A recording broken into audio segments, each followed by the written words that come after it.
अस्सलाम वालेकुम जी। माशाअल्लाह असी तुहानू ना पहला नहीं दस सकिया भी कि बस थोड़ी जी मसरूफियात की वजह नाल और ए समझ लो भी असी तुहानू वैसे ही दस सकने। वैसे तुसी वीडियो कोई भी जिहड़ा ना साडी पहले वाली भी कढ़ के चैक कर सकते हो।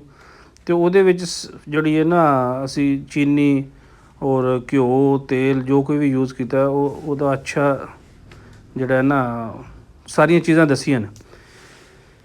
तो यह 5 किलो गाजर ने और ये तकरीबन 1.5 किलो असी चीनी पाई है तो अद्धा किलो तू थोड़ा ज़्यादा ही सी घ्यो और यह असी बनाई करने पे हूँ यदी माशाल्लाह बड़ी ज़बरदस्त किस्म की लोकेशन आई है। ऐसा यह बिल्कुल सादा बनाया इस दफ़ा ताकि कोई बंदा जिस मेवे या जितने तुसी विच कह सकते हो कि भाई खोया या पनीर या कोई चीज़ा काफ़ी तुसी यूज़ करते हो। यह बिल्कुल सादा है, कोई चीज़ नहीं है भी सवाए चंद एक लाचियाँ दे। ठीक है, लाचियाँ तुसी कह सकते हो 8-10 लाचियाँ सी सटियां ने दे। उस अलावा कोई चीज़ नहीं पाई, गाजरां ने और समझ लो कि भाई घ्यो है। ठीक है, और कोई चीज़ नहीं है भी माशाल्लाह इतना ज़बरदस्त इसदा जायका बनया कि जिन्नियां चीज़ां तुसी पानियां ने तुहाडे ते डिपेंड करदा कि तुसी सस्ता भी बना सकते हो।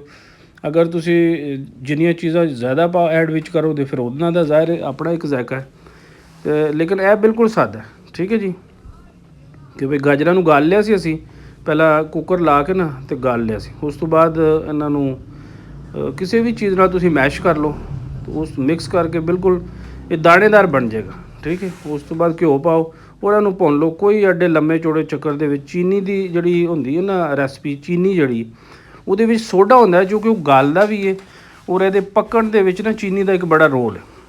अगर तुसी चीनी जिहड़ी ना थोड़ी यूज़ करो अपनियां गाजरां दे हिसाब नाल कि तुहाडीआं गाजरां किन्नियां मिठियां ने। मोटियां गाजरां होवन दियां अच्छियां होवन दियां लोकेशन देखण विच ते ओह मिठियां होवन दियां और अगर छोटी छोटी होवे दी या बिल्कुल उन्हां दा कलर शलर भी जिहड़ा फिर वो फिक्की हुंदी तो तुसी उस अंदाजे नाल जिहड़ा ना चीनी पा लैनी है। वो चीनी तुसी अद्धा किलो भी अगर यूज़ करो ना तो उहदे विच क्योंकि पता जी सोडा हुंदा है और चूना भी हुंदा है उहदे विच, पता जी चिट्टा चूना यूज़ हुंदा है तो उहदा काम है हर चीज़ नूं गाल देना। वो तुसी जो ही तुसी ऐड विच करनी है मिक्स करनी है तो उन्हें हर चीज़ नूं गाल देना। ठीक है, तो बाकी तुसी अपनी मर्जी नाल अगर कोई मेवे शेवे यूज़ करो तो एक अलग बात है। तो माशाल्लाह इन्ना प्यारा बनया, जायका बड़ा प्यारा। ठीक है, मैं समझना भी घर लाजमी तुसी एहो जी चीज़ तो समझो कि सस्ती भी है और मौसम दी भी है और तुहानूं कदे किते बनानियां चाहिए ने। मैं थोड़ियां कदे किते तुहानूं यह बना के इस वास्ते दसना है ताकि घर दे विच एक माहौल बने। ठीक है, एक फैमिली दे विच हर बंदे दी एक अपनी ख्वाहिश होंदी है। कुछ बच्चे कहंदे ने बनाओ, कोई कहंदे ने कोई और चीज़ बना लो।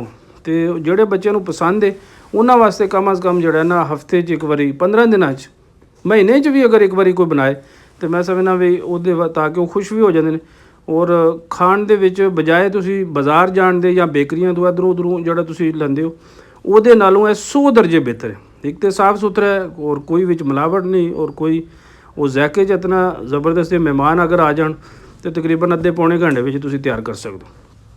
अगर ज़्यादा होवे तां तुहाडे कोले गाजरां ज़्यादा होणियां फिर तो टाइम ज़्यादा लगेगा। लेकिन अगर 2-4 किलो ने 2-3 किलो ने तो फिर तुहाडा अद्धे घंटे च तैयार हो जाता। तुसी अगर कट लैंदे हो तो उन्नी जल्दी हो जाएगा, जिन्नी बरीकी नाल तुसी कटोगे उन्नी जल्दी जिहड़ा ना तैयार हो जाएगा। और अगर थोड़ियां मोटियां होंदियां फिर ज़ारे टाइम लैंदियां। बड़ा प्यारा बने। दुआवां याद रखियो, साडे चैनल नूं सबसक्राइब करया करो, अगे शेयर भी करया करो ताकि दूसरे लोगों नूं और हिम वास्ते ना यकीन करो भी मैं कोई कुकिंग नहीं करदा अभी, मैं सिर्फ तुहाडे बनाने वास्ते तुहाडे यानी अपने लगदियां वास्ते अपने फॉलोवर वास्ते मुहब्बत वास्ते एक पैगाम देईदा कि अल्लाह दा नबी भी खाना बनाते सन।